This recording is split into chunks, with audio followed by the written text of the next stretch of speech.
Selamat siang semuanya.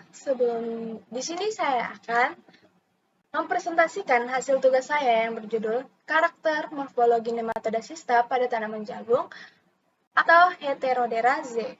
Sebelumnya, perkenalkan nama saya Sylvia Simanjuntak dengan NIK akhir D1A023190 dengan dosen pengampu saya yaitu Ibu Weni Wilia SP MSI. Baik, kita langsung ke materi yang kita langsung ke latar belakang, yaitu jagung atau Ziamas L merupakan salah satu tanaman pangan utama yang dibudidayakan. Salah satu tantangan utama dalam membudidaya tanaman ini adalah infeksi parasit nematoda tanaman yang dapat menurunkan produktivitas. Parasit nematoda merupakan patogen penting pada tanaman jagung, tetapi laporan mengenai keberadaannya masih sangat terbatas. Tanaman muda yang terserang akan tumbuh kerdil, dan daun bagian bawahnya sering kali klorosis. Membentuk bercak hijau pucat di ladang tanaman dewasa, juga tumbuh kerdil. Memiliki jumlah anakan yang berkurang, dan akarnya dangkal, serta memiliki tampilan seperti simpul akar. Baik, kita masuk pada klasifikasi Heterodera Z. Klasifikasi Heterodera Z ini adalah dari yang pertama itu filum nematoda, yang kedua kelasnya itu adalah Chromadere, yang ketiga ialah ordonya Tillandsia, yang keempat adalah famili Heteroderidae, yang keempat adalah genus Heterodera, dan spesiesnya adalah Heterodera Z. Spesies ini dikenal sebagai nematoda kista jagung dan merupakan parasit pada tanaman. Heterodera Z ini merupakan anggota kelompok nematoda sista atau cis nematodes yang memiliki ciri khas berupa betina bentuk lemon dan membentuk kista keras setelah dewasa. Nah, kita masuk pada morfologinya. Di sini yang pertama ialah larva stadium 2. Larva J2 Heterodera Z mudah dikenali dari bentuk ekor yang runcing, stilet dengan knop bundar, dan panjang tubuh yang relatif lebih besar dibandingkan Heterodera glissenis. Pada betina dewasa, Heterodera Z ini berbentuk lemon atau oval dengan bagian anterior menembus jaringan akar dan bagian posterior menonjol keluar dari permukaan akar. Ukurannya berkisar antara 550 sampai 800 mm panjangnya dan 450 hingga 600 mm untuk lebarnya. Betina yang masih muda berwarna putih kekuningan dan saat kista terbentuk warnanya menjadi coklat keemasan. Betina memiliki stilet yang berukuran sekitar 25 sampai 28 mm dengan basal knop yang besar. Baik, masuk lagi ke jantan dewasa.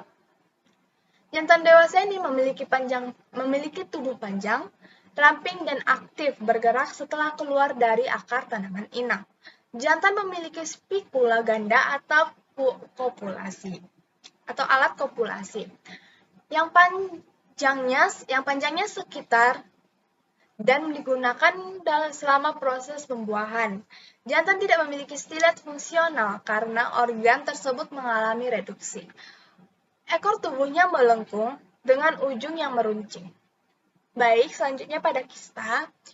Kista Heterodera Z ini terbentuk dari tubuh betina yang mengeras setelah mati, berfungsi untuk melindungi telur dari kondisi lingkungan ekstrim. Kista berbentuk oval hingga lemon, berwarna coklat keemasan gelap, dan panjang. Permukaan kista menunjukkan pola garis transversal halus dan fenestra vulval yang jelas dan lebar. Baik, kita masuk ke mekanisme penyakit. Nematoda akan menggunakan stiletnya, tombak mulut berongga yang menonjol yang menembus dinding sel tanaman inang. Dorongan mekanisme stilet untuk menembus dinding sel adalah disamakan dengan T3SS bakteri. Banyak hidrolase pencernaan dinding sel atau protease dalam kasus parasit hewan disekresikan melalui ujung silet. Membran plasma inang tidak ditembus kecuali lubang kecil di lubang stilet. Efektor yang umumnya disebut sebagai protein parasitisme oleh peneliti nematoda disekresikan ke dalam sitoplasma atau ruang ekstraseluler berdasarkan hasil survei di Pulau Madura. Menemukan nematoda sista pada tanaman jagung. Tanaman jagung yang terserang pertumbuhannya seperti merana, pendek dan warna daun berubah menjadi hijau pucat. Gejala-gejala tersebut menyerupai serangan heteroderaze pada tanaman jagung. Gejala serangan nematoda heteroderaze ini meliputi gejala di atas tanah seperti tanaman kerdil, pertumbuhan terhambat, daun menguning atau klorosis, dan hasil panen yang berkurang. Baik, di sini dapat dilihat karakteristik dari heteroderaze, yaitu tubuh betina berbentuk lemon. Dapat di sini dilihat tubuh betina berbentuk lemon dengan leher panjang vulvulacon atau vulvula yang berbentuk seperti kerucut terpancung, berkembang dengan sempurna, berwarna putih hingga coklat terang, kutikula tipis, pola dinding bagian luarnya zigzag, kepala dengan doan anulasi. Yang kedua, lebih besar dari yang pertama. Stilet berbentuk ramping, membuka dari kelenjar bebek kerongkongan, bagian punggung terletak 5,4 mm di belakang dasar stilet. Median bulb besar dengan piringan vulva berkembang sempurna. Kelenjar kerongkongan dengan cuping tunggal yang bervariasi dalam bentuk dan ukuran. Telur berada di dalam tubuh induknya. Baik, selanjutnya adalah pada gambar ini, sista heteroderaze ini berbentuk lemon, berwarna coklat hingga gelap, vulvanya mengerucut seperti ini. Kemudian, dinding sista tipis dengan garis-garis sirkular di sekitar leher sista dan garis-garis zigzag di sekitar tubuhnya seperti ini. Garis-garis yang begitu zigzag, garis-garis pada tubuhnya. Selanjutnya adalah underbite, pendek dan tipis, bule, menonjol dan terdapat dua lapisan. Lapisan pertama terdapat bule menyerupai jemari. Seperti yang ini. Ini adalah lapisan yang mirip dengan jemari. Terus selanjutnya ialah di sini adalah bentuk tubuh memanjang dengan bagian depan lonjong. Bila diidentifikasi dengan larutan fiksatif dengan suhu 70 derajat Celcius, maka bentuk tubuh akan lurus dan agak melengkung di bagian ventral. Seperti ini, dia agak di bagian depannya agak lonjong. Selanjutnya, dapat dilihat pada gambar yang kedua ini, yaitu rangkaian bagian kepala bersklerosi dan kepala berbentuk bulat. Bagian anterior kepala berlekuk, tubuh beranulasi dengan jelas, dan panjang esofagusnya 1/3 panjang tubuhnya. Dapat kita lihat di sini kepalanya berbentuk bulat. Setelah kita melihat gejala dan juga karakteristik dari metode heteroderasia ini, ada beberapa pengendalian hayati yang dapat dilakukan untuk mengendalikan metode heteroderasia ini. Namun di sini saya mengambil 3 pengendalian hayati yang sering dilakukan untuk mengendalikan nematode ini. Yaitu yang pertama, rotasi tanaman. Rotasi ke tanaman non-inang dapat menjadi metode yang ekonomis untuk mengendalikan nematode parasit tanaman spesies yang memiliki kisaran inang terbatas. Namun, sebagian besar spesies untuk nematode jagung memiliki kisaran inang yang luas dan kecil, kemungkinannya terpengaruh oleh rotasi tanaman. Selanjutnya yang kedua adalah perawatan benih nematisida.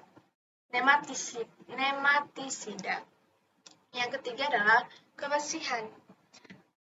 Karena nematode tidak dapat diberantas setelah berada di lahan, pencegahan merupakan strategi pengelolaan yang penting. Prosedur sanitasi yang baik dan benar untuk mencegah perpindahan nematode di area yang diketahui ke lahan atau area lahan yang tidak terinvestasi. Baik, kesimpulannya, heteroderasia ini merupakan salah satu patogen penting penyebab penyakit pada tanaman jagung yang bersifat endoparasit sedentar untuk membentuk kista sebagai alat bertahan hidup di dalam tanah.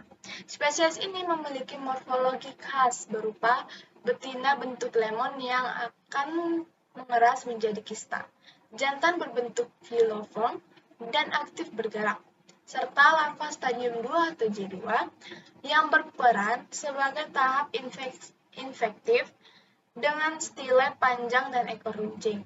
Mekanisme infeksinya dimulai ketika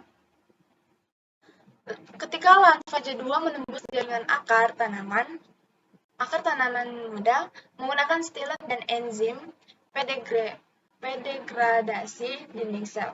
Kemudian membentuk jaringan nutrisi khusus disebut sincitium di dalam akar.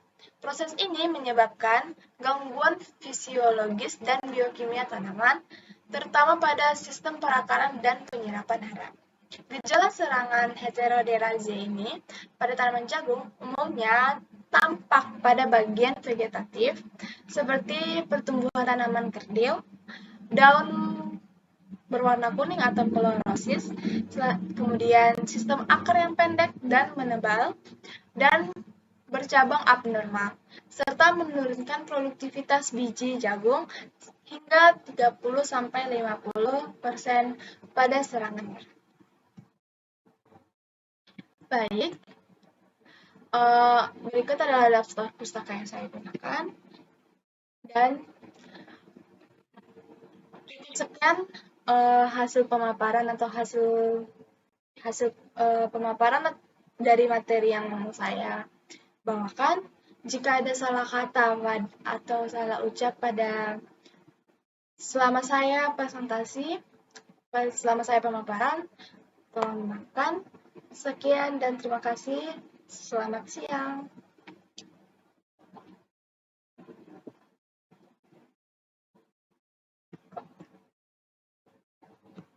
Assalamualaikum.